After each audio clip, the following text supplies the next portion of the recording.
Tonight on Global National, the final push ahead of the Liberal leadership vote. Who's in the lead and when Canadians can expect an election as the threats from south of the border loom. 2 months ago, who would have thought that the Liberals would actually be in fighting chance? Also tonight, how death by firing squad is back in the United States. He chose the firing squad. Prison wardens execute a convicted killer by firing multiple rounds at him. The heartbreaking discovery of human remains at a landfill in Winnipeg after persistent calls to search the facility. Plus, how these Ukrainian newcomers to Canada are standing up for freedom and equality on this International Women's Day. Every day you worry about your family. Global National, reporting tonight, Nitu Garcha. Good evening and thanks for joining us. It is the eve of the race to replace Justin Trudeau as leader of the Liberals. Just weeks ago, the party didn't have much of a fighting chance to win the looming federal election, but fiery rhetoric and economic threats from south of the border have put a spring back into the party's step and, it seems, into the campaign of one candidate in particular. We'll know tomorrow who the next leader of the party and indeed of the country will be. With a preview, we're joined by Mackenzie Gray, who is watching it all unfold from the nation's capital. Mackenzie? The shortest leadership contest in modern Canadian history was supposed to be a tight race, Neithu, but in the end, it will likely be a blowout. Mark Carney! For years, Liberals have pursued former Bank of Canada and England Governor Mark Carney to run for the party, but it was Donald Trump who pushed him over the line. By accident or design, everything in my life has prepared me for this moment.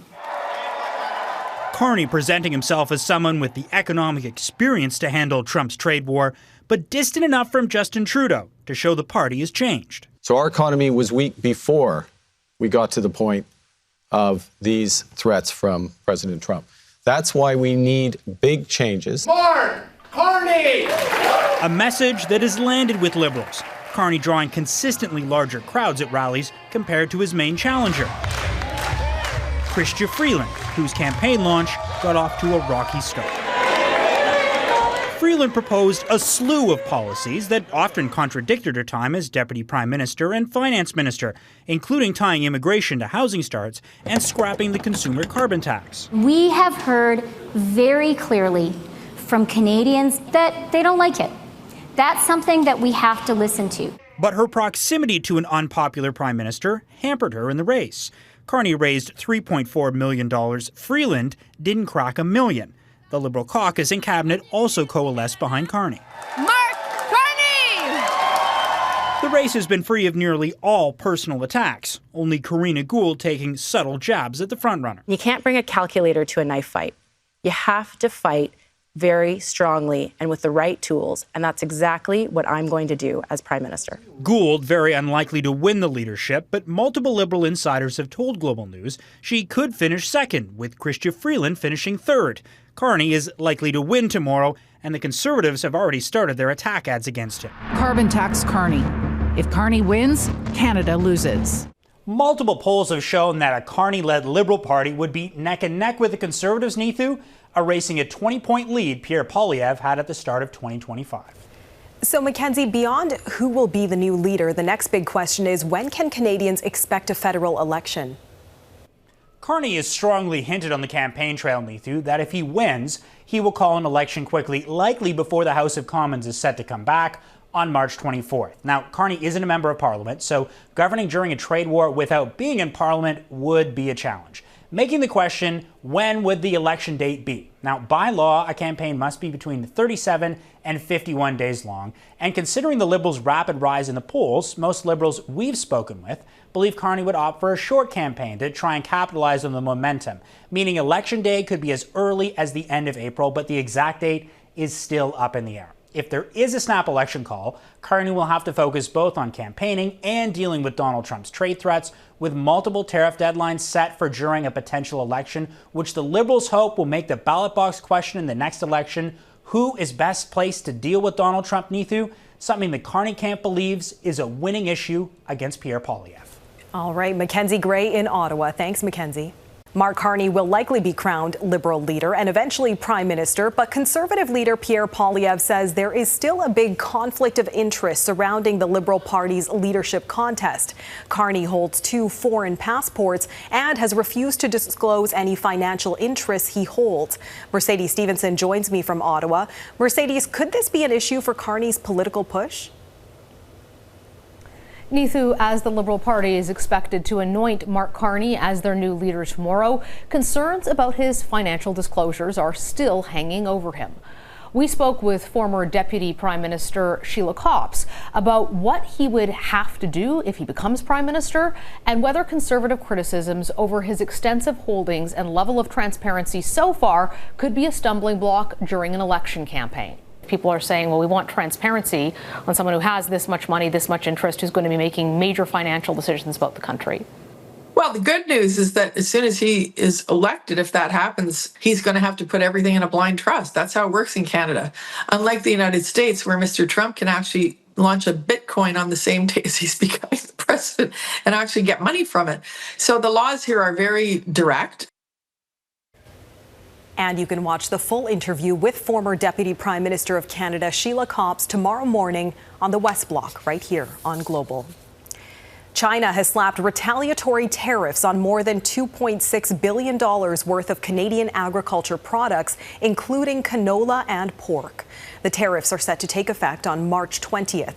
They're in response to the federal government's move in October to collect 100% and 25% import duties on Chinese-made electric vehicles, steel, and aluminum. They're also seen as a clear warning to Canada and Mexico not to cooperate with the Trump administration on trade. Long-awaited news for the family of one of the victims of a Winnipeg serial killer. Late Friday, the Manitoba government announced remains found at a landfill north of the city belong to Morgan Harris. Harris is one of 4 Indigenous women murdered by Jeremy Skibicki, who is serving 4 life sentences for the 2022 murders. Melissa Ridgen joins us from Winnipeg. And Melissa, this means some closure for Harris's family, as well as validation for them and advocates who fought for years for this search to happen. Exactly, Neetu. Winnipeg police and the previous provincial government said the search was too complicated and costly. But just 3 months into searching the Prairie Green landfill, the remains of one of the women, Morgan Harris, have been found. We've also just learned that a second set of remains were located too. On social media, Harris's daughter Cambria says it's a bittersweet moment. She added, "I believe both our families will bring loved ones home." She's talking about the loved ones of Mercedes Myron, another victim believed to be in that landfill. A third, still unidentified woman elders call Buffalo Woman, could be there too. Remains of a 4th victim, Rebecca Contois, were found in a dumpster near the convicted killer's apartment and in a different Winnipeg landfill back in 2022. Friday night, Premier Wab Kinew said on social media, "Morgan Harris, we honor you." While prominent Winnipeg lawyer Danielle Morrison summed up what many feel. "I want every single person to remember that the question of whether to search for our loved ones was put on a billboard in Winnipeg. Never again." During the 2023 election campaign, Conservatives vowed not to search for the women. In the Manitoba legislature this week, they apologized, saying, "We lost our way." Now we wait to find out who these second remains belong to and if closure comes for the Myron family. The Harris family has not yet publicly spoke about the funeral plans for their loved one, but you can be sure they're happy she's no longer resting in a dump. Need to. Absolutely. Melissa Ridgen in Winnipeg. Thanks, Melissa. 3 men Toronto area police believe to be armed and dangerous are at large after a brazen pub shooting, leaving 12 people injured.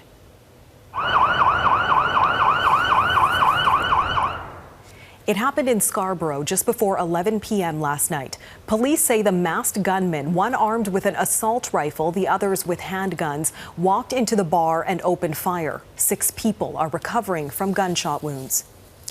A death row inmate in South Carolina was executed by firing squad Friday. 67-year-old Brad Sigmund is the first U.S. inmate in 15 years to get that method of capital punishment and the 4th since the death penalty was reinstated nearly 50 years ago. He was sentenced to death for killing his ex-girlfriend's parents with a baseball bat in 2001. The prisoner's lawyer says his client chose death by firing squad because it offers fewer unknowns than the alternative option of lethal injection.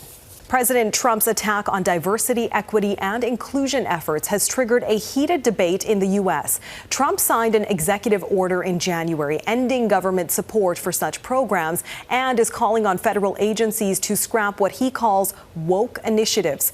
As Candace Cole reports, his Republican-led administration is pushing ahead with a major purge of what it sees as politically charged words. And our country will be woke no longer. In the 47 days since Donald Trump was sworn in as President of the United States, hundreds of words labeled under the moniker diversity, equity, and inclusion have been scrubbed from government websites. According to the New York Times, this list represents just some of the words agencies have been advised to either limit the use of or eliminate altogether from public-facing websites. Words like black, women, Native American, clean energy, hate speech, and Gulf of Mexico. These are things that are truly terrifying because they lend themselves directly to what fascism is. Take a look at this webpage commemorating Stonewall, the first national monument dedicated to LGBTQ+ rights. The original text includes the words transgender, queer, and LGBTQ. Now it only reads LGB. The Trump administration has villainized DE&I initiatives as disproportionately favoring minority communities for jobs and school admissions. And they're, utilizing the word meritocracy as a veiled way of saying, hey, we want more white men in these positions. The Pentagon is also under scrutiny, identifying some 26,000 so-called DE&I images to be purged from military websites, according to a database obtained by the Associated Press. Some images have already been removed. The Defense Department has until Wednesday to complete the task. Candace Cole, Global News, Washington. The potential of the pen coming up, how political cartoonists are unlocking the power of their craft to critique the Trump administration.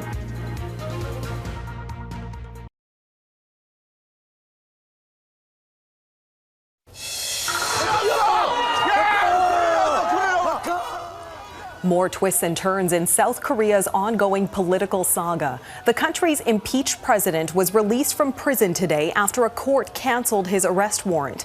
President Yoon Suk-yeol was arrested in January over his decision to declare martial law, leading to political chaos and mass protests.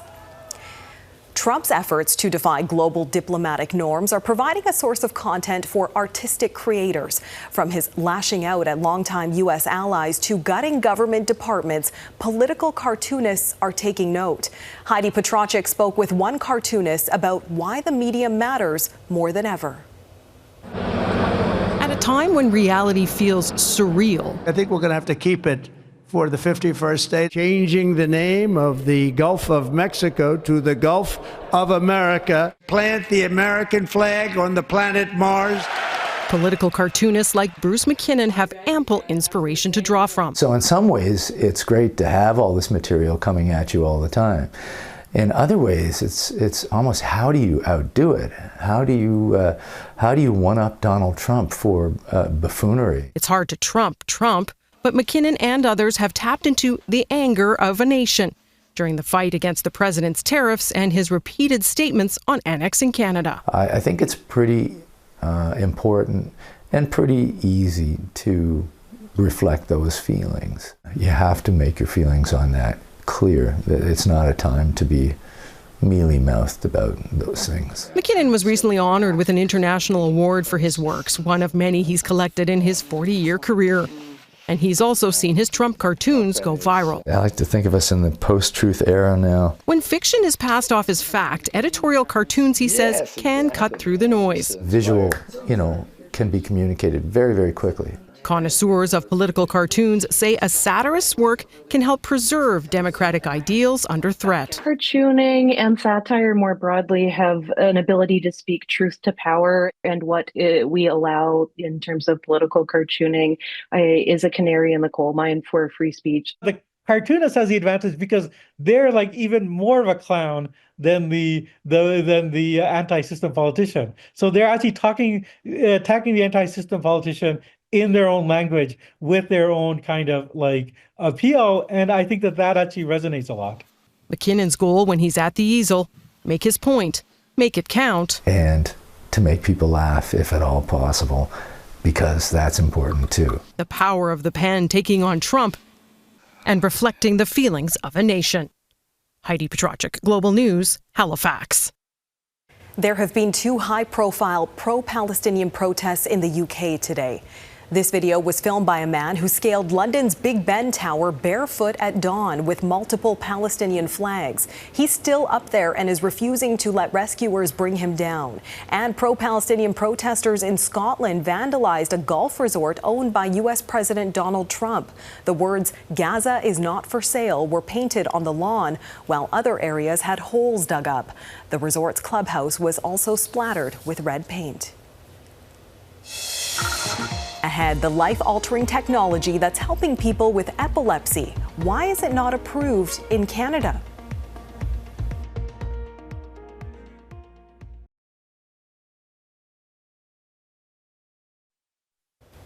In medical news tonight, an Ontario woman with epilepsy is no longer experiencing any seizures after what she describes as a life-changing medical intervention. Catherine Ward reports on the responsive neurostimulation device and why it's not yet approved for use in Canada. 26-year-old Christine Cowson learned she had epilepsy 5 years ago. With seizures happening for days at a time every other week, the condition took over her life. When those happened, I could not go to work. There was no fighting it. More than 260,000 Canadians live with epilepsy, according to the Canadian Epilepsy Alliance. 70% of people can gain seizure freedom with medication. But drugs didn't work for Christine. We had probably tried me on 5 different medications, and none of them were working at all. And by the time I had gone into the epilepsy monitoring unit the first time, they had said, yes, you are medication resistant. This isn't going to keep working.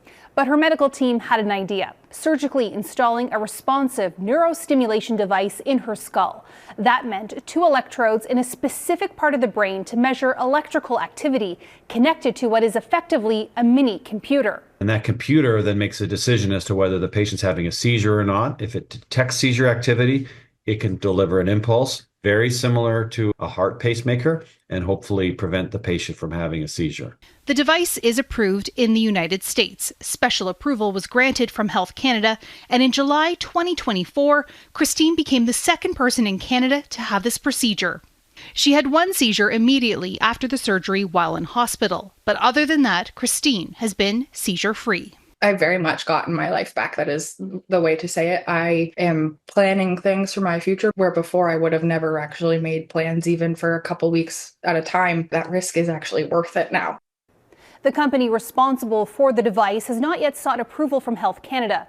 Doctors hope that will soon change. Neethu? All right, Catherine Ward in Toronto. Thanks, Catherine. Staying strong. Next, Ukrainian women in this country finding strength in each other on this International Women's Day.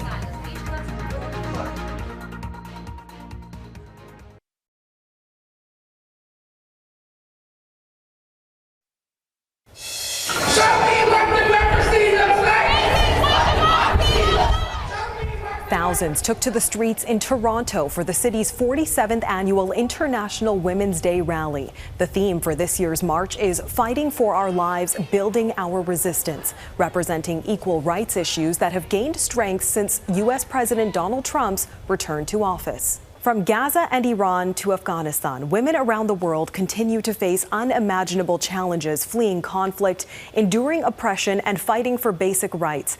Among those who've sought refuge here in Canada are thousands of Ukrainian women who left their country either alone or with children while carrying the heavy uncertainty of their loved ones' safety back home. And many are finding strength in one another.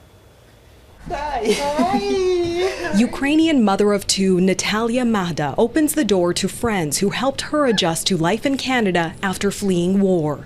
Ivan, looks like for you and for sister. Mahda has worked hard to rebuild while worrying for her loved ones still living under Russian attack. My morning started from news. I always open my phone and read news. And look what happened is. I just love my mom. Her 11-year-old daughter understands the weight of the situation. At her young age, she has the perspective needed to stay positive for her mom. Under the Taliban, women are not allowed to walk themselves, exit home, go to shop, drive. They literally do not have rights. So it's important to understand that and always think positive. Positivity modeled through the compassion of women like Tara Christie, helping this family with donations and finding a job. My mother was a refugee, so when my grandmother and my mom came to Canada, that's how I can kind of relate to the situation that Natalia's in. Shira Zucker, herself a descendant of Holocaust survivors, offering them her basement suite for several months until they found their own place to live. We might not have a shared language, we might not have a shared ethnicity or a shared religion, but we have shared values. Putting myself in her shoes, of course I would do everything I could do.